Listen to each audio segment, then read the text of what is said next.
Il avait ému aux larmes les spectateurs du monde entier dans le film de Richard Curtis Love Actually. Thomas Brodie-Sester était alors âgé de 13 ans. Aujourd'hui, il a bien grandi et il poursuit une belle carrière de comédien, notamment dans des superproductions. S'il existe un film qu'on aime regarder à Noël, c'est bien Love Actually. Le long métrage de Richard Curtis, sorti en 2003, n'a pas pris une ride. Et il réunit le gratin des stars britanniques. Hugh Grant, Emma Thompson, Liam Neeson, Alan Rickman, Laura Linney, Keira Knightley, Bill Nighy ou Rowan Atkinson, alias Mr Bean. Parmi ce parterre de stars, on retrouve également le talentueux Thomas Brodie-Sester, qui n'avait que 13 ans lors de sortie du film et jouait un petit garçon, fou amoureux d'une camarade de classe qui semblait l'ignorer.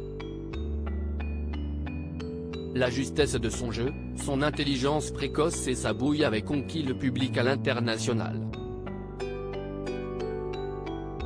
Il faut dire que ces scènes étaient particulièrement savoureuses. Thomas Brodie-Sester, dont le père était joué par Liam Neeson, aussi connu pour ses rôles dans les films d'action Star Wars ou Taken, interprétait un écolier orphelin de mère et plein de questions sur l'amour, auxquelles son père, complètement dépassé, n'arrivait pas franchement à répondre.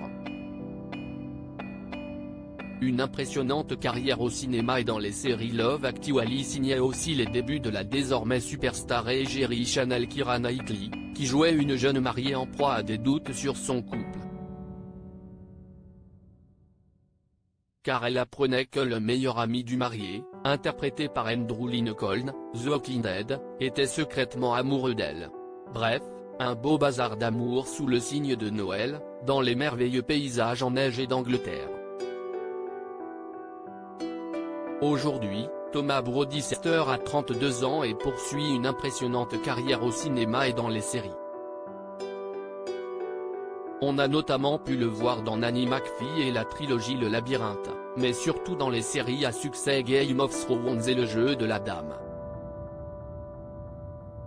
Il est également musicien, il fait partie du groupe londonien Winnet.